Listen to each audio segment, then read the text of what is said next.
नाज़रीन, ब्रेक से पहले बात हो रही थी डॉक्टर माजिद अब्दुल जवाद के साथ डॉक्टर्स और मरीज़ों के रिलेशनशिप के मुतालिक। आइए बातचीत का सिलसिला आगे बढ़ाएं। डॉक्टर साहब, जब आप किसी ऐसे मुल्क में रहते हों जहाँ पर जो भी आपकी सेहत के ऊपर लागत आएगी उसका तखमीना आप ही ने बेयर करना हो, तो बेहतरीन अमल ये होता है कि आप अपनी सेहत को बेहतर बरकरार रखने की कोशिश करें। इस हवाले से, क्योंकि prevention is better than cure, ये वो चीज़ है जिसको आज सारी दुनिया मान रही है, मैं आपसे ये पूछना चाहूँगा कि प्रिवेंशन के अंदर कुछ चीज़ों का बहुत मुस्बत किरदार है जो कि दुनिया भर में माना जा चुका है, जैसे सफाई का ख्याल रखना या वैक्सीनेशंस का मामला। ये दोनों चीज़ें ऐसी हैं जो हमारे लिए या बहैसियत डॉक्टर हमारे लिए बड़ा मुश्किल होता है कि मरीज़ को ये बावर कराया जाए कि भाई, चाहे सेहत हो, चाहे तंदुरुस्ती ना रहे या बीमारी की हालत में, दोनों हालतों में आपने इन चीज़ों का ख्याल रखना है। तो इस हवाले से मैं चाहूँगा कि आप अगर कुछ कहना चाहें आवाम से। ये इंतहाई अहम मसला है।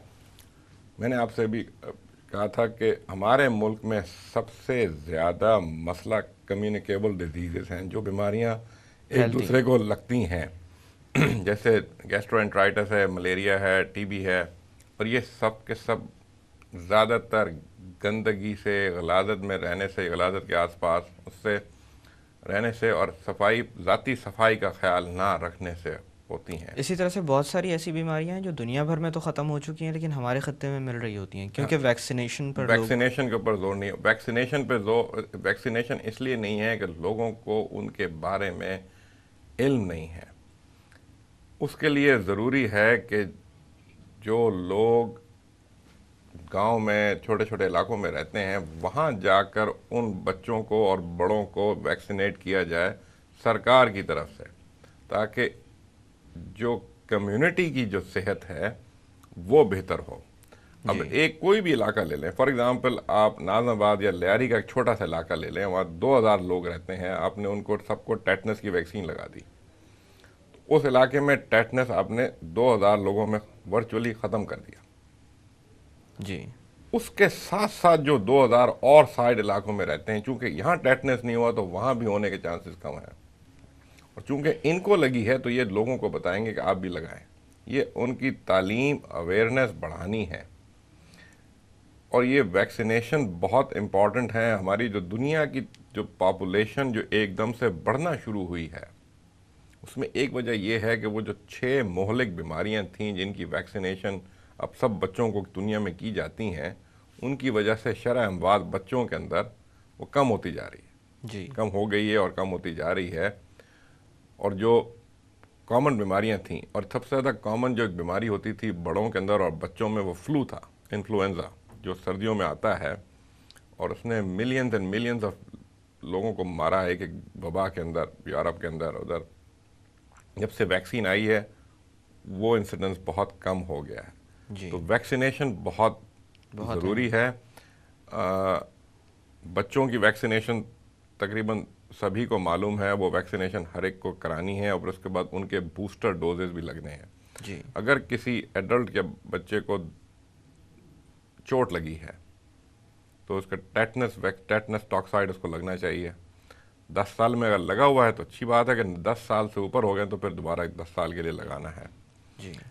कोई मरीज़ शुगर के हैं, मरीज़ किसी का सिगरेट पीने की वजह से दमा या COPD वगैरह टाइप की चीज़ है, किसी को टीबी रह चुकी है, इंटरस्टिशियल लंग डिजीज़ है, उनको वंस इन लाइफ टाइम एक दफ़ा निमोनिया वैक्सीन लगनी चाहिए अगर वो 60-65 से ऊपर के हैं। ठीक है जी।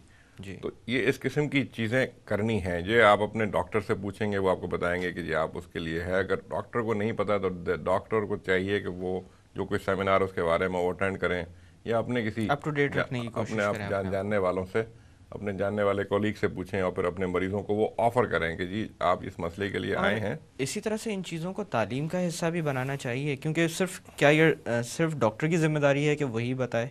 नहीं नहीं, जैसे। ये तो सोसाइटी की और सरकार की, हुकूमत की जिम्मेदारी है, जी। माशरे की जिम्मेदारी है कि वो अपने सेहत के बारे में माशरे को सेहतमंद करें। अब दूसरी चीज़ सफाई के बारे में आ गया है, ताकि ये जो जो डिजीज़ होती हैं, जो बीमारियां जो एक दूसरे को लगती हैं, ये कम से कम हो। सबसे ज़्यादा साफ, उसके लिए सबसे पहली चीज़ ज़रूरी है कि आप अपने हाथ साफ रखें। दुनिया के अंदर जो बेहतरीन डिसइंफेक्टेंट है वो रनिंग वाटर है।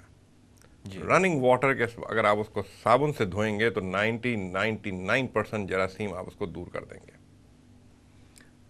साबुन से हाथ धोएं और अच्छी तरह से हाथ धोकर फिर किसी अपनी साबुन अपना ऐसे तौलिए से हाथ साफ करें जो दूसरे ना यूज़ कर रहे हैं, या जी पेपर टॉवल से हाथ साफ करके, आप टिश्यू पेपर से हाथ साफ करके उसको आप किसी प्रॉपर वेस्ट बास्केट में गंदगी ना फैलाएं। लोगों को, आदमियों को शेव करनी होती है, यहाँ दाने हो जाते हैं, जी वो और केमिकल लगाते हैं और केमिकल रिएक्शन हो जाता है। उससे पहले ये कि आप शेव करने से पहले मुंह धो लें साबुन से जी और फिर अपनी आप शेविंग क्रीम लगाएं, वो कराएं। चांसेस आर कि 99% आपको वो नहीं होगा। नज़ला ज़ुकाम बच्चों को, लोगों को अक्सर रहता है। जब भी नहाएं, जब भी मुंह हाथ धोएं, वज़ू करें, नाक को ज़ोर से सुकड़ बाहर निकाल दें, नज़ला सारा, नाक को साफ़ रखें, खुश जी रखें। 90% बीमारियाँ आपकी ख़त्म हो जाएंगी, एलर्जीज़ का मसले ख़त्म हो जाएंगे। खाने के अंदर, खाने में तवक्कल अला खाना जो है ना, ये बहुत ज़रूरी है। बेतहाशा खाएंगे। अब शुगर बढ़ गई है पाकिस्तान में, जी ब्लड प्रेशर बहुत बढ़ गया है पाकिस्तान में। इसकी वजह यह है कि हमारे यहाँ खुशहाली आ गई है और अब सब लोग बेतहाशा गोश्त खाने लगे। दूसरी चीज़ उसकी वजह यह हुई है कि जंक फूड बहुत आ गई, जी बर्गर्स और फ्राइज।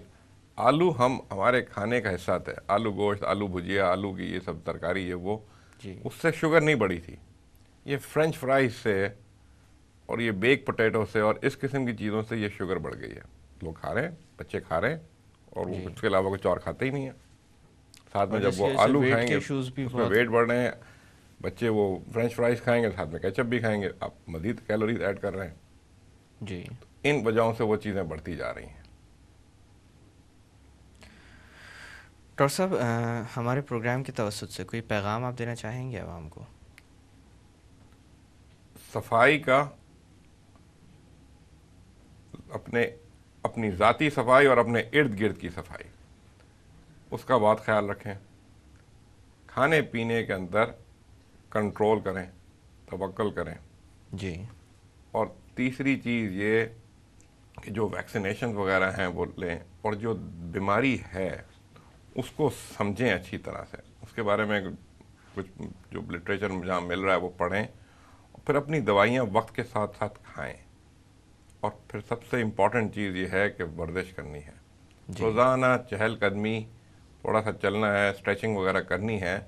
10 मिनट 15 मिनट, जितनी अच्छी सेहत वर्जिश से होगी किसी और चीज़ से नहीं होगी, उसका बहुत ख्याल रखना है। जी डॉक्टर साहब, बहुत बहुत शुक्रिया एक दफ़ा फिर कि आज आप तशरीफ़ लाए और बहुत सारी अहम मालूमात हमें फ़राहम की। बहुत शुक्रिया आपने मुझे बुलाने का, थैंक यू। नाज़रीन, जाते जाते जो बात मैं आपसे करना चाहूँगा वो ये है कि मरीज़ अपने तौर पर जो ताउन डॉक्टर के साथ कर सकते हैं वो ये है कि उनकी एडवाइसेस पर, उनकी नसीहतों पर मुकम्मल तौर पर अमल करें। जो परहेज़ वगैरह उनको कहा जाए उस पर जहाँ तक मुमकिन हो सके अमल करें।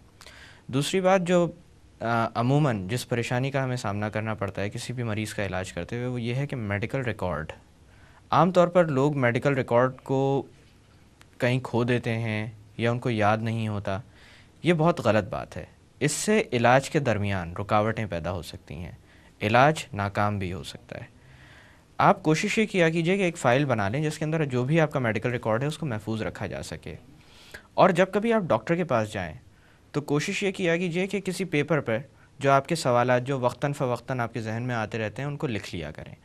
क्योंकि अक्सर व बेशतर जो मामला इस कम्युनिकेशन में फ़ुक़दान का आता है वो यही होता है कि मरीज़ जब डॉक्टर के पास जाता है तो इतना ज़्यादा एंक्शस हुआ होता है कि वो सवालात जो उसके जहन में थे वो भूल जाता है, और कुछ गैर ज़रूरी बातें पूछकर जब वापस आता है तो उसको याद आता है कि फ़लाँ फ़लाँ फ़लाँ सवाल भी मुझे पूछने थे। अगर आप ऐसे एक छोटी सी आदत को अपनाएंगे कि एक पेपर पर डॉक्टर के पास जाने से पहले अपने तमाम तर सवालात लिख लें, और कोशिश ये करें कि आपके डॉक्टर से जब आप उनसे मुलाकात करें तो अपने मर्ज़ को बेहतर तौर पर जान सकें। इस तरह से आप मेरे ख़्याल से डॉक्टर पर एक बेहतर अक़ीदा भी डेवलप कर सकेंगे और आपका इलाज भी बेहतर तौर पर हो सकेगा। इन्हीं अल्फाज के साथ मैं डॉक्टर इकराम आपसे इजाज़त चाहता हूँ। अपना ख्याल रखिए। अल्लाह हाफ़िज़।